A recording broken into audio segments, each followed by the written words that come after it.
Hi, my name is Benny Johnson. As some of you know, I've been struggling with addiction. However, I decided to change my life and went into recovery. I've started this podcast 90 Days Clean, and I want to take you along in my journey. What does lie ahead of me? Let me be frank, I do not know. Will I ever drink again? I do not know. This is how Stairway to Redemption was born. It is my search for answer in a real-time process of what is going to work for me. It is then my aspiration to help you figure out what's going to work for you. It is our journey together.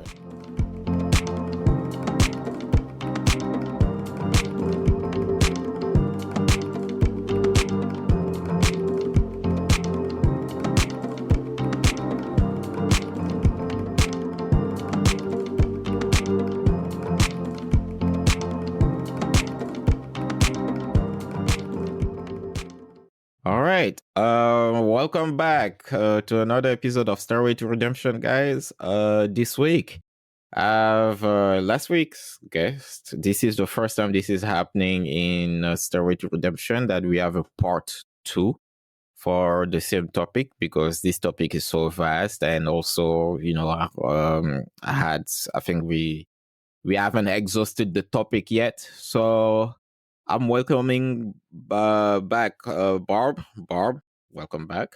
How you doing? Thank you so much, Benny. I am really honored to be the first guest that you've had back a second time. And yeah, I remember thinking like we're never going to get through all this stuff. And I'm so glad you invited me back so we can continue the conversation. I felt like you and I make great conversation together.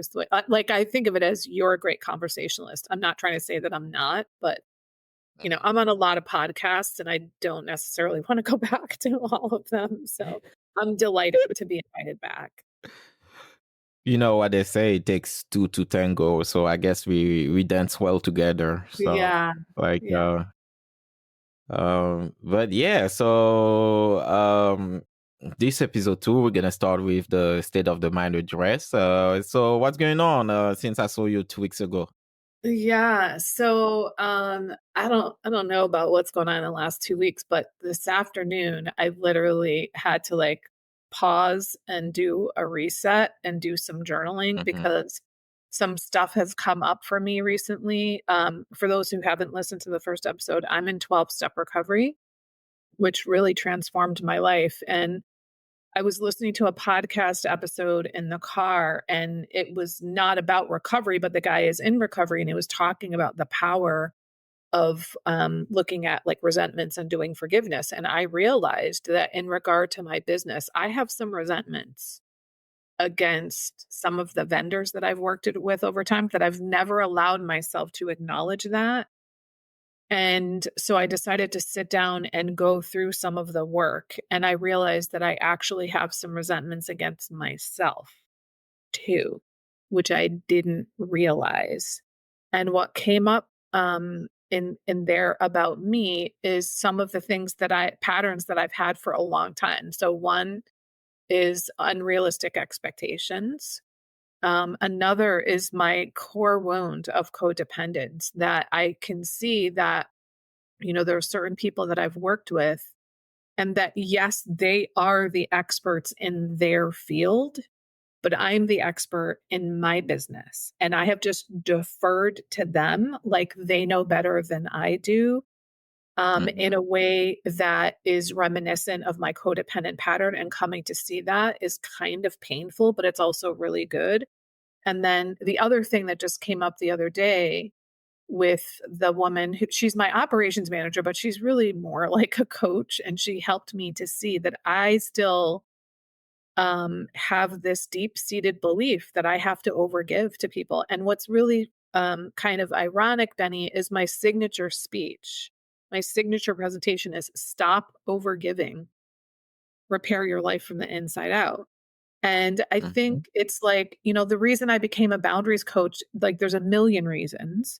I'm really good at it. They've transformed my life. I know that I can help people, but also I'm never going to let go of my boundaries because I'm a boundaries coach. And I think like that's part of it. I don't think that was conscious going in, And I don't think it's a coincidence that my signature talk is stop overgiving, because it's a reminder to me that I need to stop overgiving. So, I could go on, but essentially I'm saying, like, I am a personal growth person. I coach people, and Mhm. I do this stuff all the time.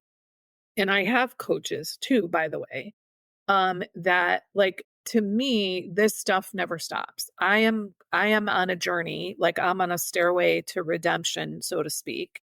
And the Mhm. stairway doesn't end. It gets easier. And but sometimes, one of my friends uses this metaphor, like in the beginning of recovery, she said, I got rid of the big boulders.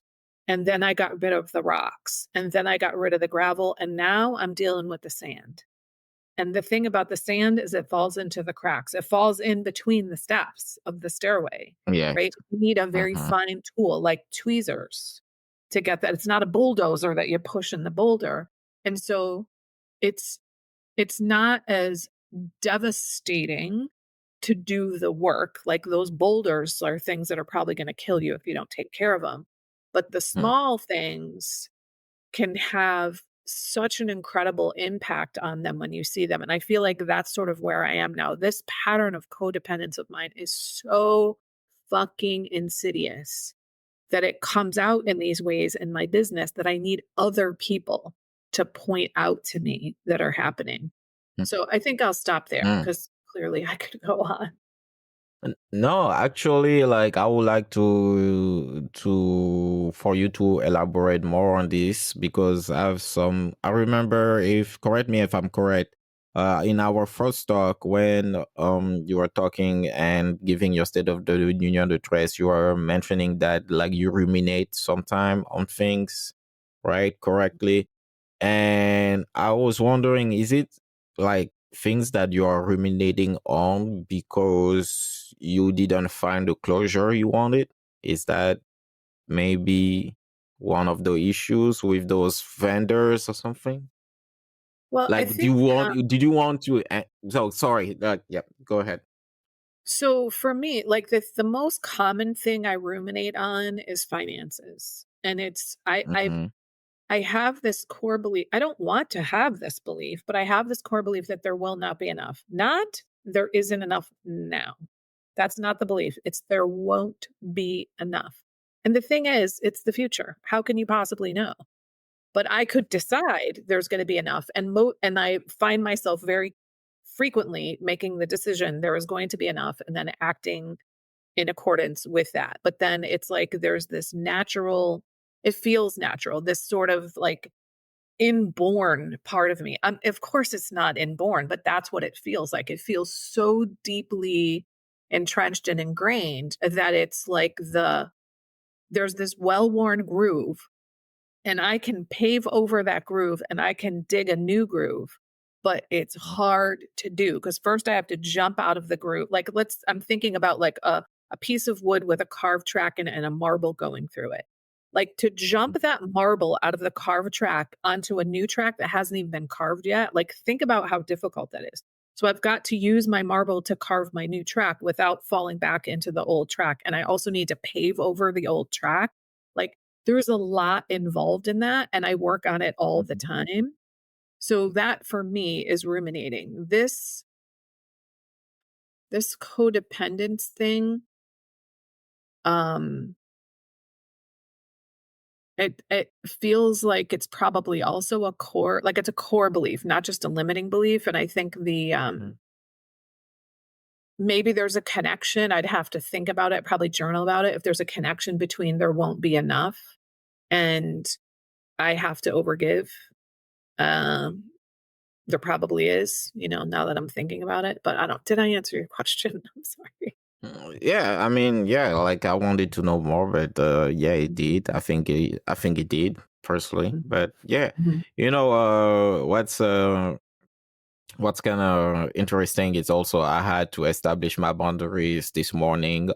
So I started last week coaching boxing classes, and this morning my class start at 8 a.m. to 9. I usually start at 8:05, not to be like a tyrant, when it comes to time. And there's somebody that show up like 20 minutes late, their first class, and I'll give the combination on the bag. We have heavy bags for everybody at the heavy bags. They start recording, like they put like their phone. And so I don't know if you're familiar with the gym culture, but everybody wants to record themselves for social media, that kind of stuff. Really? Okay, I didn't know that. Yeah. Okay. So yeah, record themselves. But like I've I've few things against recording, but one of the thing is like I thought there was nothing to record for her because she had that person. She had no technique. She was new. She was like, record yourself for improvement, but you need to have something to improve on. And I thought like they had nothing to improve on. That was their first class. That was their first boxing class. So I see the phone. I'm like, you recording? She's like, yeah, I want to do my stance and stuff. I don't say anything. I check on the other people. I come back. She's on the phone. Like she had a headset on. She was on the phone talking to somebody. So I was like, I immersed her myself. I stopped quiet. I stopped caring about her for like maybe 10, 15 minutes. I was just caring about the other people. She was trying to get my attention. And I was like, no, this is not happening. And after the class, at the end, I had to have a conversation with this person. I'm like, this is something I take seriously. This, you did this, and that. That like those three things: coming late, the phone, and being on the call while I'm in class. That's But also, I noticed two things. I was kind of proud of myself for not snapping. It wasn't that hard. I think I'm better at it. Also, I explained it in a way where I didn't humiliate her. I didn't tell her that like, there's nothing to record. You should not, like, you suck. No, I didn't say that. Like, oh yeah. So, but I was kind of annoyed by the automatic defensiveness of that person. Oh no, it's not like, there was traffic here. So when I say you were late, there was traffic. When I say you were recording, there was like, I want to know my form and stuff. And when I was say like, you on a call, she was like, yeah, but that was my lawyer for this and this. And I'm like, all right. She did apologize, but there was a excuse for every single fault that she had. Like, and I make the distinction between an explanation and an excuse.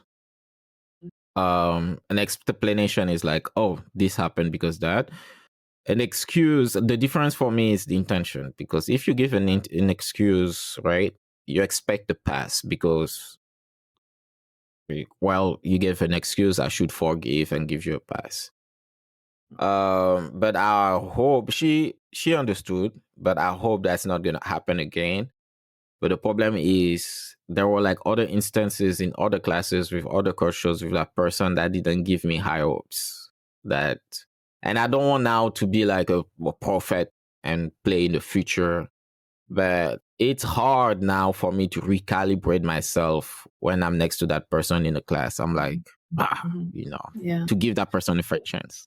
Are you gonna give her like another strike and then she's out? Or did you say anything like that? No, I didn't put any ultimatum. I just told her like this cannot happen, like if she's interested and stuff. But yeah, so right now, exactly that kind of idea crossed my mind. Is that somebody? But like my problem with me is, and we're gonna abort that later in the topic. Is like sometimes I struggle between listening to my gut feeling and listening to empirical evidence. Like for me, and it bite me in the ass before not to listen to my intuition and to wait for empirical evidence that somebody did me wrong before acting. Right? Like I said, there were like other instances in other classes where like I saw that her lack of motivation and she wanted to take my class. And I didn't even think she was going to show up. But then she show up and I wanted to give that person a fair chance. And that happened. So like kind of confirmation bias now, where Mhm. I'm like, you see, like, now what? Like, is this gonna Mhm. happen again? Mhm. Do I have to, like, because the last thing that I want to do, and I know, and we said last time, I'm a person who can um instill fear into somebody, right? And that's the last thing I want to do. I don't want her to be uncomfortable. I don't want her to be afraid of me. But at Mhm. the same time, I want her to respect those boundaries, because for me, Yeah. this is not a joke. Yeah. Can I It- do a little bit of coaching with you on this right now? yeah, sure. Yeah. And that will be probably help everybody who's listening. Yeah, yeah. Mhm. So when you said to her, "This can't happen again," that is you thinking that you're setting a boundary. If you know what you're gonna do if she does it again and there's gonna be some kind of consequence for her, then it is a boundary. But if you don't know what you're gonna do and you're just gonna say it to her again, it's not really a boundary. So to make it really clear, if this were to happen again, what I would say is this can't happen again. And if it does, you're out of my class. That's it. Mm, Or whatever your consequences, or I'm going to give you like two more chances. Like you decide ahead of time because real boundaries have some kind of consequence. And the consequence is what you do if the person doesn't honor your boundary. Because if you say, this can't happen again. And then she shows up late next time and she's on the phone and all that. And you have the talk again. And then she does it again. It wasn't really a boundary because you didn't do anything except talk to her. You didn't change anything. So what you might consider doing is before class next week or when she first gets mhm. there is say, I didn't come right out and say this last time, but like if this happens again, then you're out. But if she Yeah. comes late, then you can be like, because you're jeopardizing your own personal space because you said, you Yeah. have these, I don't remember how you described it, but like seeing her kind of, is difficult for you. And you are Hmm. not in your best form as the teacher of the class. And when you're the Exactly. you need to be in your best form. So if you have a student that is pulling your attention away and is making you have all kinds of feelings, then that's not the right student for you.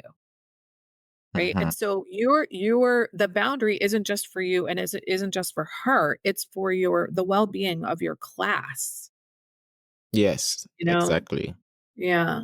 Yeah, you got it. You on it. You on it. You on the money right there. And yeah, like you're right. And like thinking about it now was that exactly the struggle between like waiting for empirical evidence, because for me it might be a little bit too much to set that ultimatum that you're not welcome if on the first strike, like Well, she had that's 3 strikes in 1 day. It wasn't 1 strike, it yeah. was 3 Yeah, strikes, 3 strike in one day, yeah. Yeah. right? And Back to so I back to don't back, I mean, yeah.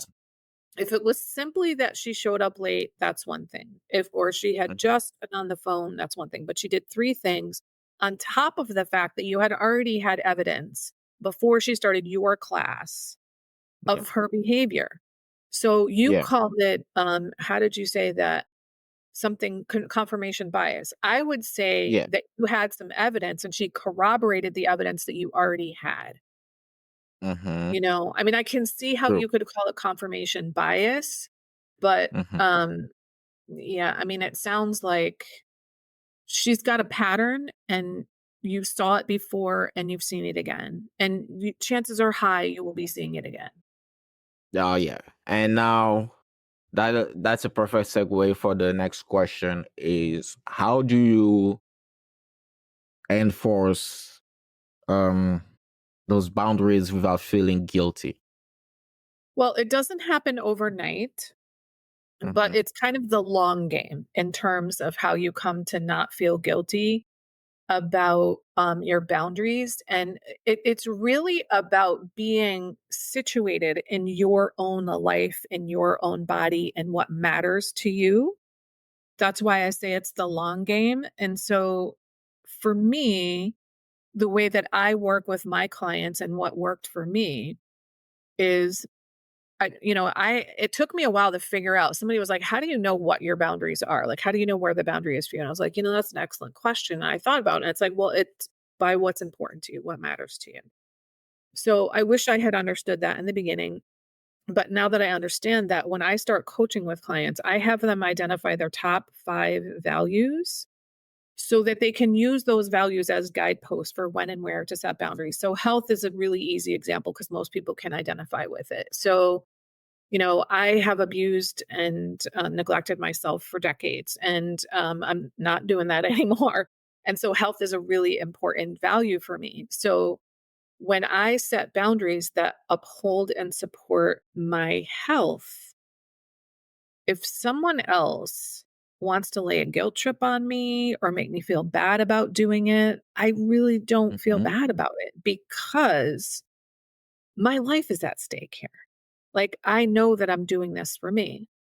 And the more you set boundaries, the easier it gets. And, I mentioned being sort of situated in your own life, in your own body, in your own values. Most people with poor boundaries are not situated within themselves. They're so in other people's lives and they're in other Yeah. people's minds. Like, what are they doing? What are they thinking?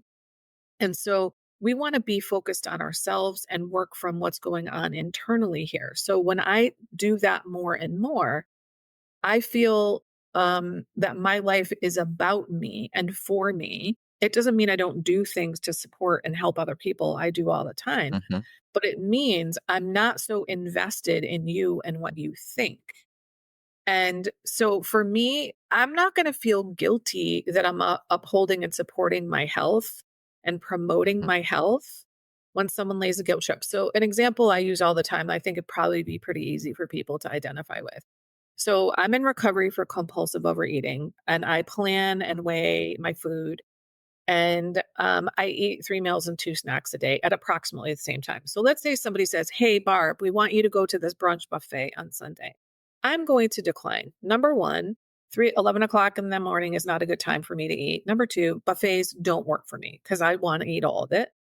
Number three, I go to church on Sunday. So like there's all these reasons that I'm going to be like, no thanks. Maybe we can have coffee at another time. I also, it's not that I never go out to eat with people, but I try not to socialize over food. I try to do like coffee or go for a walk or something like that. So if I say to them, I'm going to pass, or I'd rather, do something else, if they want to make me feel bad for doing that, it's not going to work Mm-hmm. because I'm really invested in taking good care of myself. And if you're the kind of person who is more invested in me going out to brunch with you than in me taking care of myself, are you really the kind of person that I want to have in my life? And I Yeah. know my guess is that you're like, when you asked that, you were not so much talking about when other people try to lay a guilt trip on you. You were talking about the internal guilt and shame that arises. And that's, Yes. honestly, Mm-hmm. that's the number one reason. That's the number one question that I get. How do I get rid of the guilt and shame? And it's the number one reason that people either don't set boundaries or they cave on their boundaries. And again, it's a Yes. long game, but it's about your integrity. So Mm-hmm. the way I think of it is this, like, I'm a former people pleaser, so I would say yes to things I didn't really want to do. I would act like things were fine with me when they weren't. When someone would say, "How are you?" I'd be like, "I'm fine." I'm not fine. I might even say no to things I really wanted to do. So, in other words, I was out of integrity with myself. I was not being an honest person. And so when I start making decisions in my life and setting boundaries in alignment with my values, I'm coming back into integrity with myself. Integrity, Benny, is another word for wholeness. So when you are whole, that guilt and shame just does not come up as much. And so, and there's no coincidence that the name of my podcast is Fragmented to Whole: Life Lessons from Mm-hmm. 12-Step Recovery, because I sort of, before recovery, when I look back, I can see I felt like I was a bunch of fragmented pieces floating around in space. They Mm-hmm. had spaces between them, and other people's shit could get in between my spaces. And recovery, especially the part of building healthy boundaries, integrated all of those fragmented pieces into one coherent whole. And so I think of it like this: I can be rocked by things that happen to me, but I can't be shattered by them the way Shattered. that I Yeah. used to because I'm whole. Well, if you think about whole things, like, am I gonna, like, the guilt and shame is not gonna reverberate through my system because I don't have all those cracks the way that I used to. I'm whole. So it's not gonna take me down.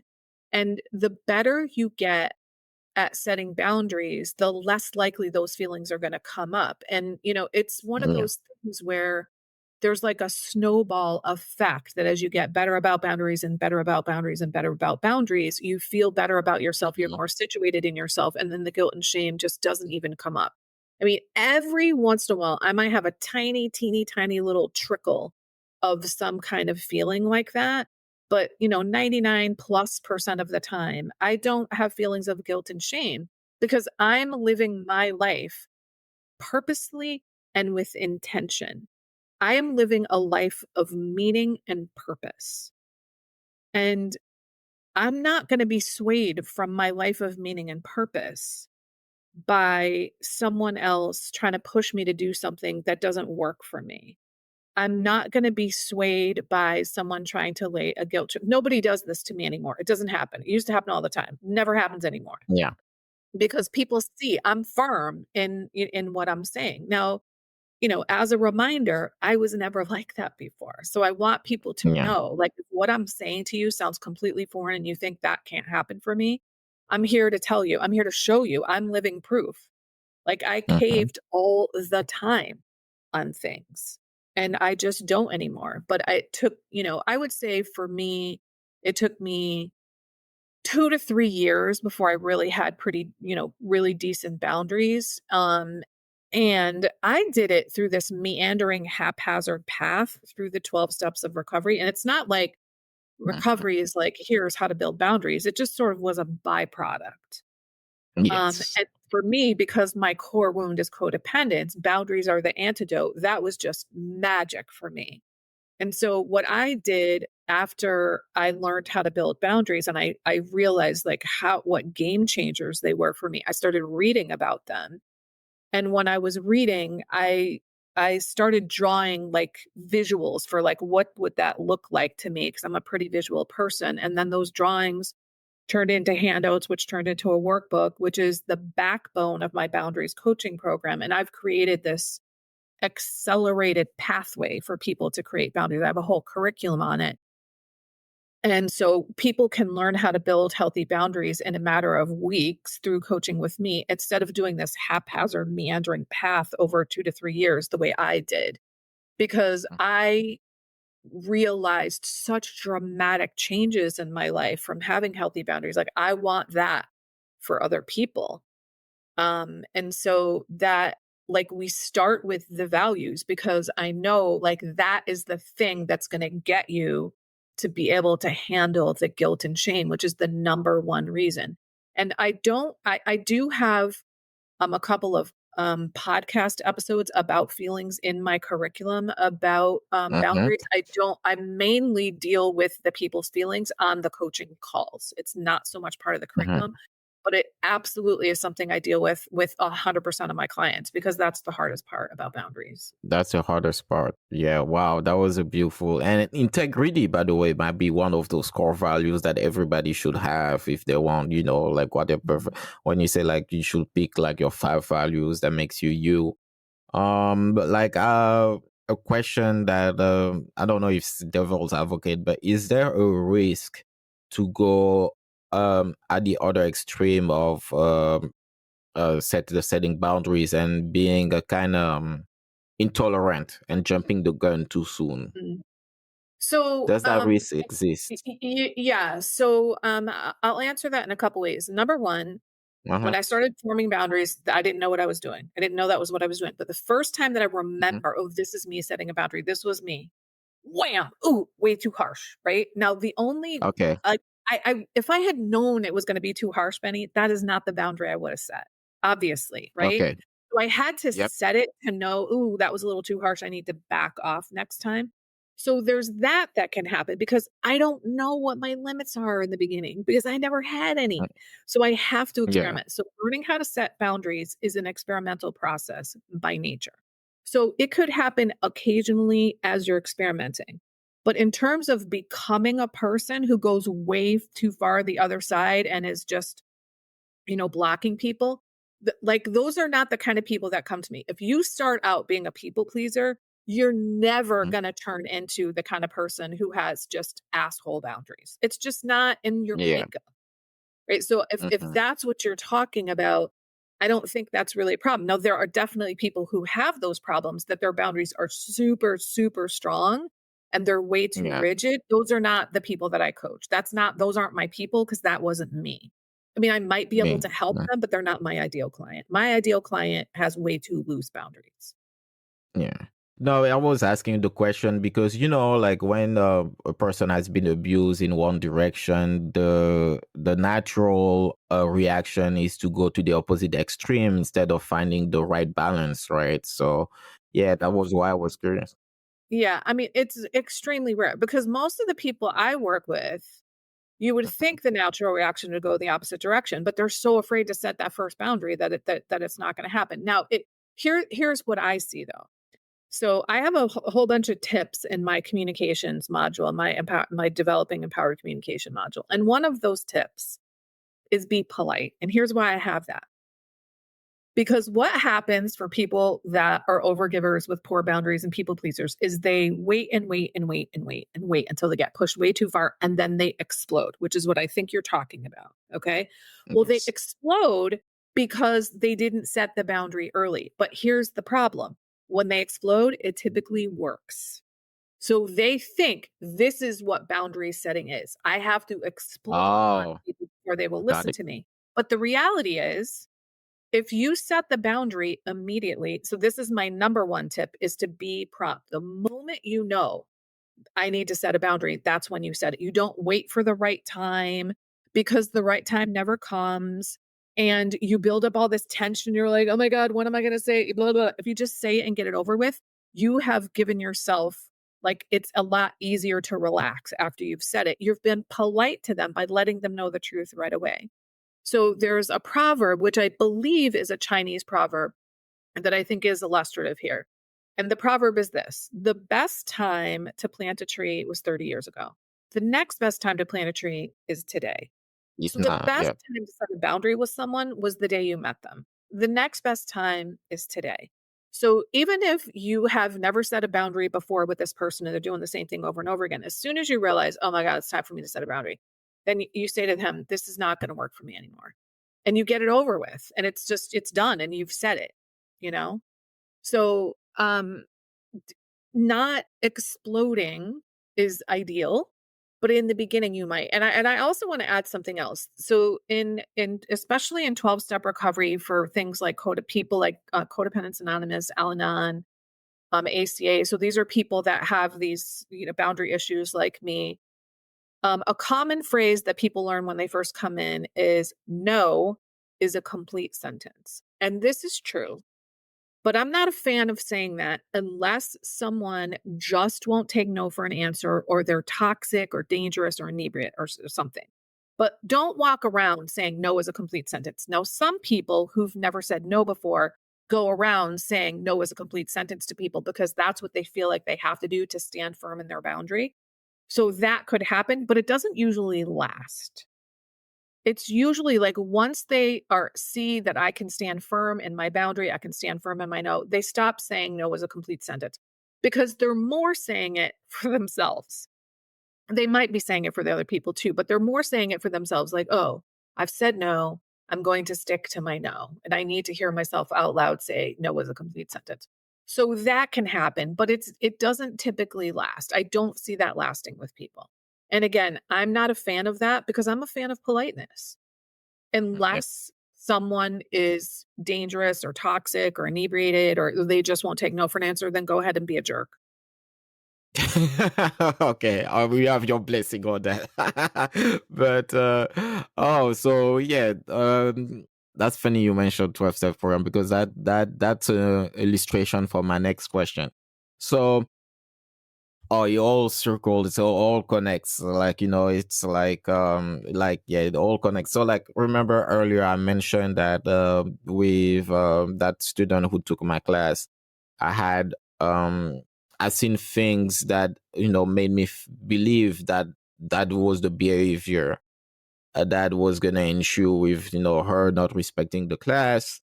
Um, so I found myself in situations where um uh, for lack of better word, I judge people on what I see.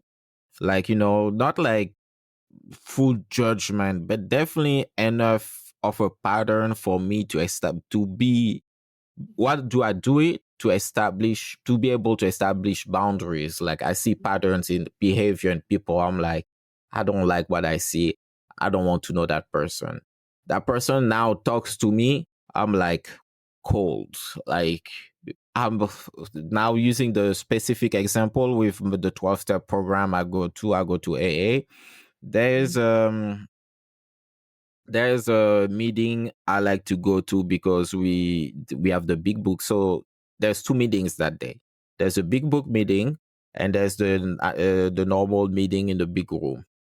I dislike with a passion the normal meeting at the big in the room of that meeting because like the energy that's there is it's young people mostly, but it's like I'm gonna be honest, it's people just hanging out, just trying to date each other, that kind of stuff. And I Oh, okay. don't So it's not associate. like really focused on recovery.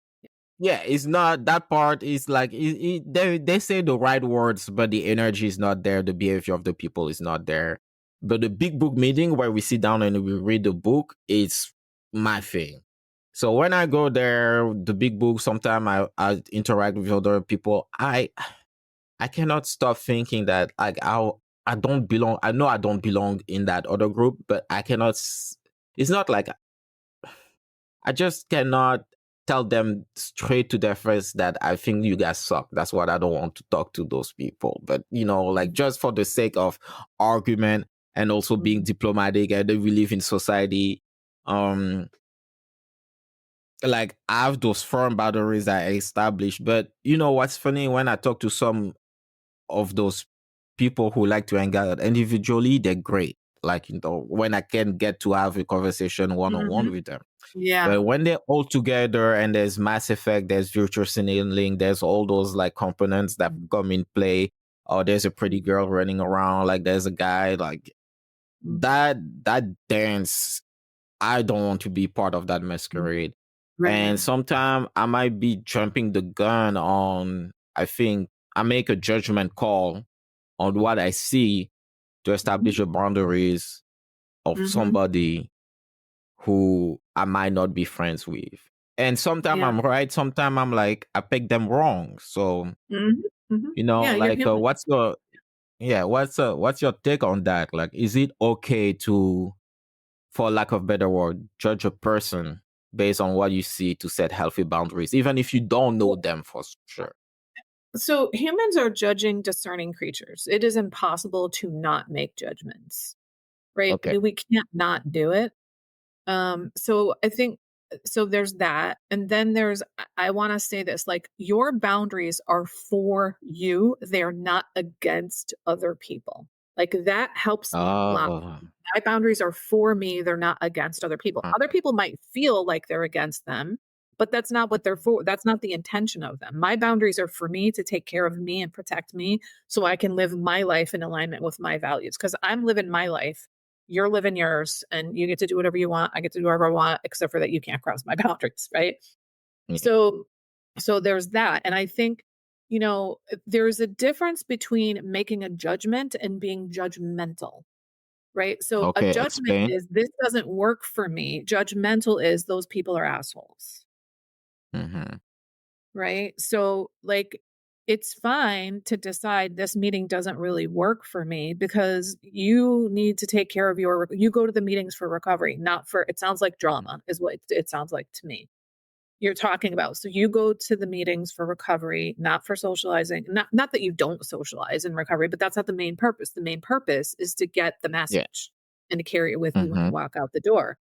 And Yeah. so if that's not what you're getting, then that's not the right meeting for you. And you get to make Yeah. that decision. But when we're talking about this, I can't this keeps popping up in my mind. So I'm just gonna go ahead and share it. So Mhm. one of the huge realizations I had in recovery, which is actually tied to boundaries, is that I was so afraid to be judged by other people that I did a lot of what I call image management.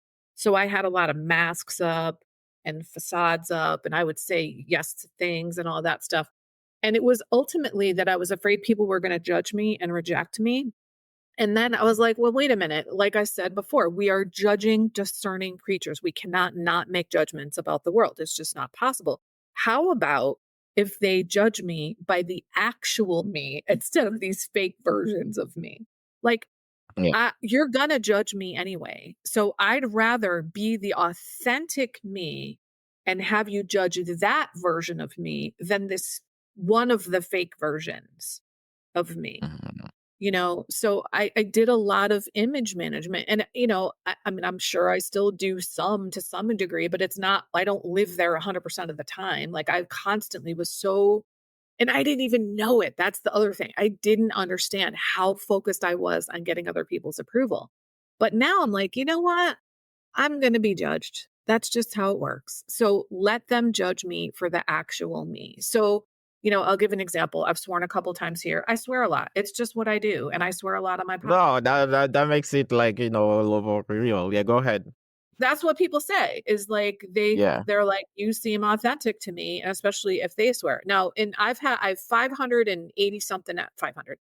280 something episodes of my podcast. I've been doing it Mhm. for 5.5 years. 3 times in 5.5 years has anybody ever said anything negative to me about my swearing, right? But I have Okay. scores of people who say, "Oh my God, I love that you swear." And Yeah. if you don't like swearing, listen to a different podcast. Like, I have nothing Yeah. against you, but I'm not going to change my podcast. And I don't like you get to judge me for the actual person. I'm not gonna pretend that I don't swear, Yeah. It's just not gonna work. Mm. I mean, if I'm a guest on a podcast and they're like, "This is a clean podcast," I can make it through their episode, but I can't do it on mine because that's Yeah. fake. That's not who I really No, am. And if people wanna I judge me for swearing, fuck it, go ahead. Judge me for swearing. Because I actually Uh, swear, and I'm not your person. And mhm. it doesn't mean you're not my person, but I have plenty of friends that don't swear. But That's go ahead and judge me as one who swears because that's what I do. that's crazy. And like what you just say here illustrate maybe one of the phenomenon that happens when two people just start dating is that the honeymoon phase they maybe were wearing masks where they were trying to say like, oh, let me see what I can do so like I can look attractive or play, to that other person, but then we're not being their authentic self. And it leads me to these questions, like speaking of attraction. I don't know, but like I notice that people are because of attraction are either knowingly or unwillingly or unknowingly, sorry, like letting the other person step over the boundaries, and sometimes it doesn't affect them. So here's the question: if you're attracted to a person and they step over your boundaries, but you're not offended by that at the beginning, should you still enforce them? Because like there's been so many situation, and I'm sure the people gonna notice that where like the other person who's been doing what they've been doing forever, one day the partner is like, by the way, what you do this, that's I don't like it, but I've been doing it since we know each other, so Right. what's the Yeah. big deal? Yeah. Yeah, I mean, I think it could be the case that it actually didn't bother you and then it does. And then you just tell the truth and say, this never bothered me before, but for some reason it does now. And I feel like I need to bring it to your attention. Because if I Yeah. didn't, then I would feel like there was something between us and I don't want anything between us. So you just tell the truth. Mhm. But, if something bothers you in the beginning, then you say something. I mean, this is one of the things that um really I think set the foundation of my relationship. By the way, yesterday was my 6-year anniversary with my sweetheart. This is the first and only healthy Okay. relationship I've ever had. And I mean, Congratulations. thank you. I feel like we deserve an award because he was married for 10 years. He was married for 25 and nothing, they were nothing like, what we have. Wow. And so, but about 3 weeks into our dating, Mm-hmm. we had a situation where I had invited him to go to an event with me, and he didn't respond until 10 o'clock in the evening when I was home from the event. And previous to that, he'd been very responsive to me. And I was like, I feel really unsettled about this. So I texted him after he texted me and I said, I'm feeling unsettled about the fact that you didn't respond until now. Can you help me talk with you about this tomorrow? And he was like, absolutely. So I had never done anything like this before, Benny. I'd never been that upfront with someone. I always just held on to that shit and built up a resentment and held it against them and then explode like that. But like I was in recovery now. I have healthy boundaries now. I know how to openly and directly communicate with people. I just tell people the truth, right? So I did a couple things. One, I let him know I felt unsettled. And number two, I asked him for help. And what I've learned, it's my experience as a heterosexual woman that at least heterosexual men enjoy being asked for help by women, especially the women that Yeah. they're dating. I Mm-hmm. don't think I even really understood that, but I knew it would be easier for me to talk to him about it if I asked him. So we talked about it the next day. And the situation is this. He is on disability and he has to manage his energy.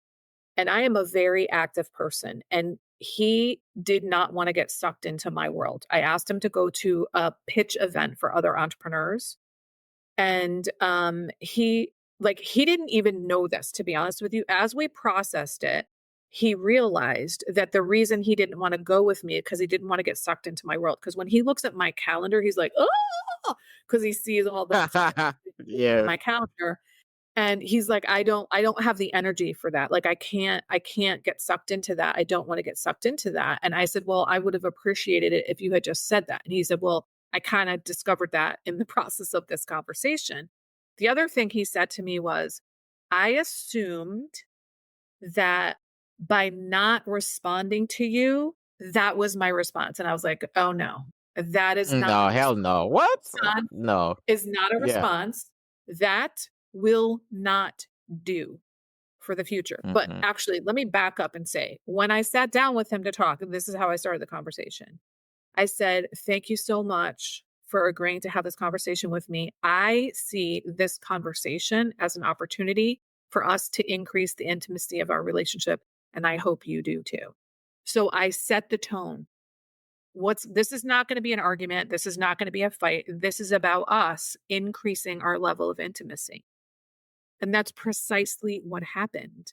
So I feel like that conversation literally laid the groundwork for our entire relationship because we dealt with the very first difficulty that we had the first day that it came up.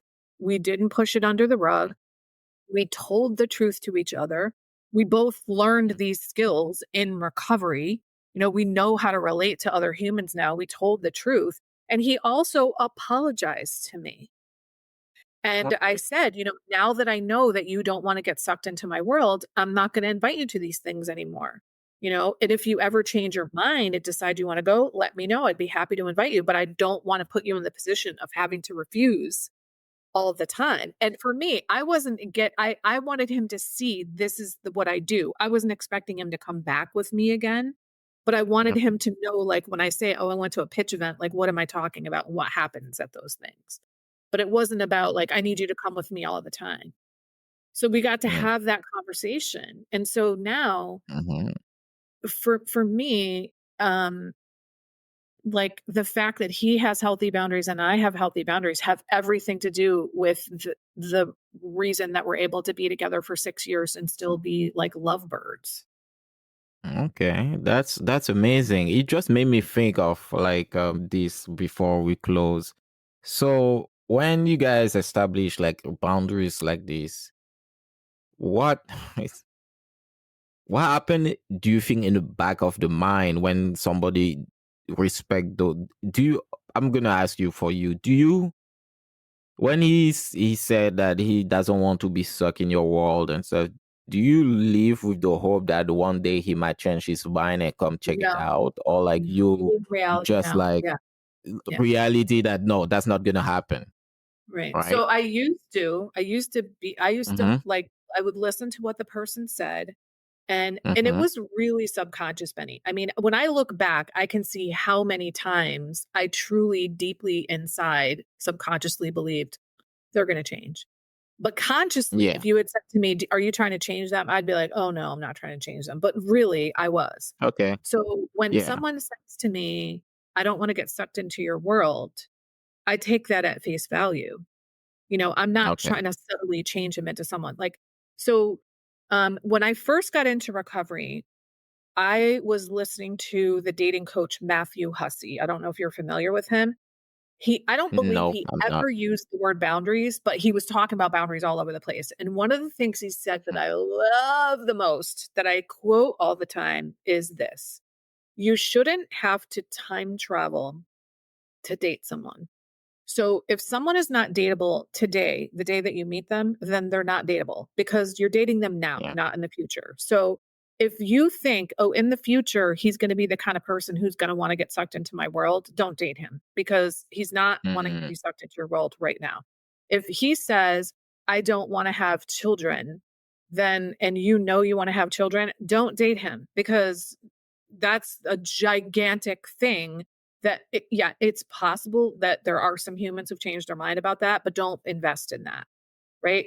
Yeah.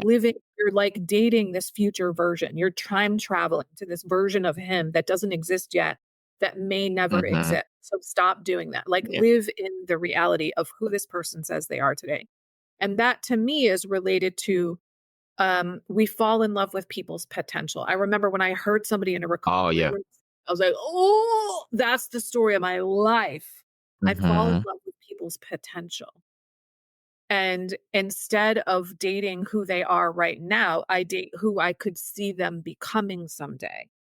And I know, like, if you're in your 20s and you're trying to find a life mate, like, there's some reasonableness to that. Like, you could see the person growing on the same sort of trajectory as you because, like, when you're just out of college, you're not gonna have the level of, like, resources and income that you're gonna have in the years to come. But if you're thinking that this person who's never held down a job is someday gonna be a secure provider for your family, you're delusional, right? So Delusional. Yeah. don't need to time travel. Don't time travel to date people. Yeah, I've definitely been victim of that, be falling in love Yeah, with people's potential instead of who they are right now. But yeah, so that was it. Oh, we are like the 51-minute mark. Oh man, it went so fast. Like, all I right. know. So, do you have a question for me? What, I will give you the floor to conclude. I think we Um, should probably do some kind of promotion of your book on my platform. yeah, I don't know if you want to send me some sure, image or like Instagram posts that I can put because I think it's really important. sure, yeah. Yeah. So I think, I'm a boundaries coach. In my private Hmm. coaching, I coach anybody, but in my groups, I coach women. I have a free boundary building starter kit. You can go to boundariesstarterkit.com. However, if you already know from listening to me that you think you might want to work with me, if you go to barbchat.net, you can sign up for a free 30-minute Better Boundaries call. This is where you and I kind of figure out, are we a good fit for each other? And Hmm. there's no pressure. I will take you through a series of questions to see, like, are you the type of client that I feel like I can help? And then I will share some things with you to have you decide, does Barb feel like a good fit for me? So that's barbchat.net or boundariesstarterkit.com. And then I'm on Instagram at Higher Power Coaching. All right. Thank you very much. And I'm gonna add those notes to the podcast description as I did last time. And yeah. All right, Barb, thank you very much. And Thank guys, I you. will see you in 2 weeks. Yeah. All right. Well, Sorry. thank you again for inviting me back. Yes.